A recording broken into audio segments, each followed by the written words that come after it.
Welcome back. This is Smith History, separating the Smith from the myth.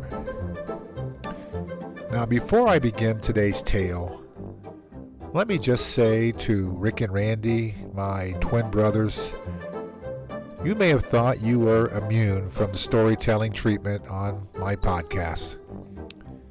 You probably figure I stick to tales about Elvis, the Beatles, or great moments of Smith history. But this one is history. And it's Smith history as well. The kind too epic, too perfectly disastrous, and too funny to ignore.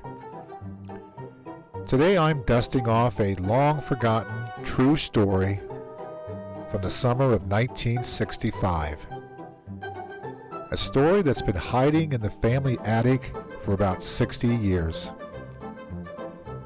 It's a story about adventure, destruction, and the power of gravity. I call it the Great CrASH of 1965.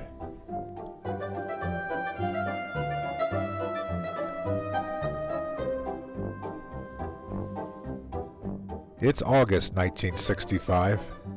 Across America, AM radios are blasting I'm Henry VIII by Herman's Hermits. The Rolling Stones are causing a ruckus with I Can't Get No Satisfaction. And if you were more into soul music, you were singing along to Sugar Pie Honey Bunch by the Four Tops. At the movies, families were filling theaters to see The Sound of Music. Yes, Julie Andrews was twirling through the Austrian Alps. While back home in Marion, Ohio, my brothers were turning Grandpa Butterman's dining room into their own version of Mission Impossible.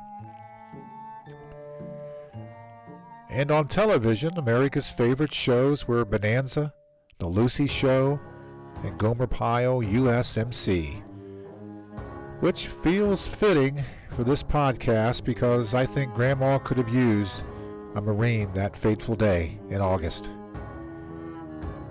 Now, I was 7 years old. Jeff was 6. And the twin terrors, Rick and Randy, well, they had just turned 3. 4 kids in 4.5 years. My poor mother was 29, and we never went quietly into the night. It was a summer day. My mom had gone to visit Grandma Butterman, her mother.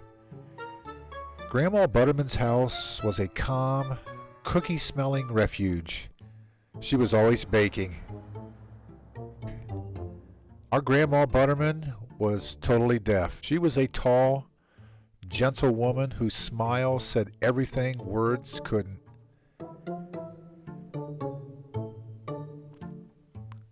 Now back to the dining room.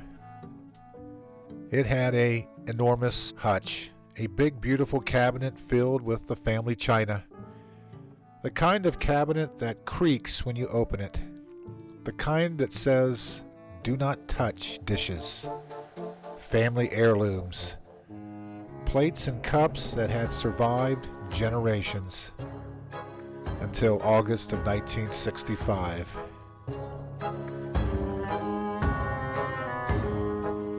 The twins, Rick and Randy, saw that hutch not as a piece of antique furniture, but as their own jungle gym, calling their names.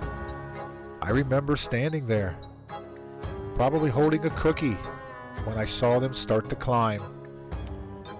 Up they went, their little legs pumping, hands gripping the shelves. One of them reached the top. To this day, I can't remember which twin it was, and honestly, that's probably a blessing, because the moment he hit the summit, the hutch began to tilt. And before I could say stop, the entire thing came down.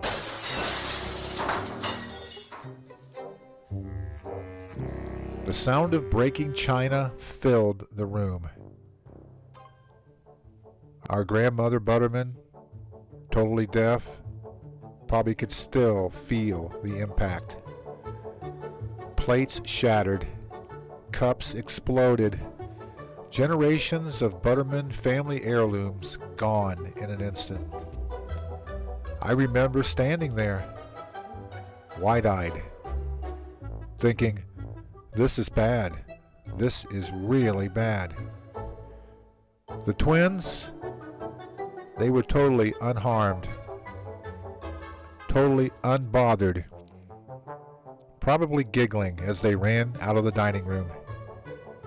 They toddled off, leaving behind what can only be described as archaeological debris. When Mom heard the thunderous roar and came into the dining room, she was devastated. I don't remember her being angry, not in a loud way, but that quiet, heavy kind of upset that even a 7-year-old could feel.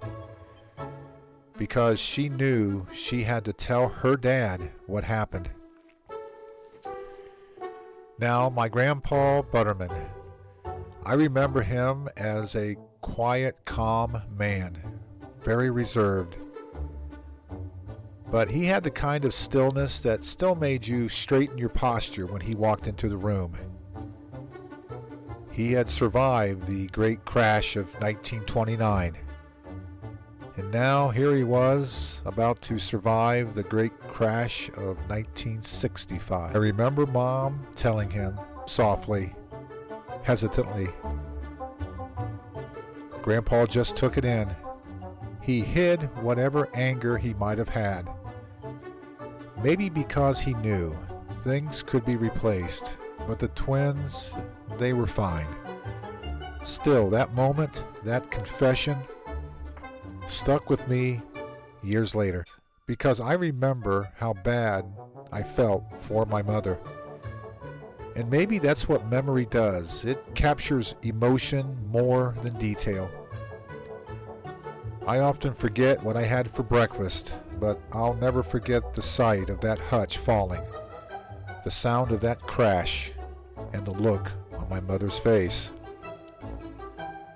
Now, looking back as a grandpa myself, I do understand. I get it. If my grandkids pulled something like that, I'd probably just shake my head and get over it. Maybe even give them a hug. That's the gift of perspective. You learn to value the kids over the china. But here's the kicker. Rick and Randy probably don't even remember. They might deny the whole thing. We were too young, they'll say. But that's where I come in. I was the eyewitness, the record keeper, the family historian with the long memory. As I said, I may not remember breakfast, but I never forget a Smith blunder. So here we are, 60 years later, retelling the great crash of 1965. A moment of chaos, laughter, guilt, and grace. The plates may have shattered, but the memory never did. And in a strange way, that's what family history is all about.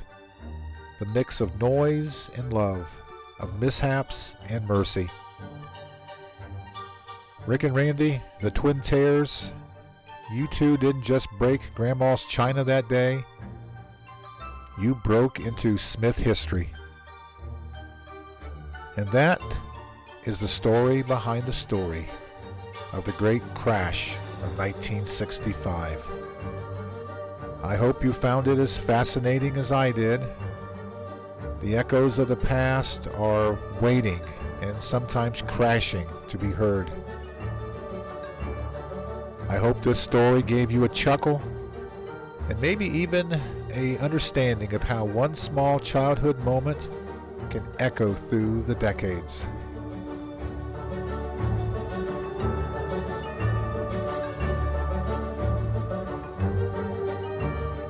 My name is Brian Smith. and we are history.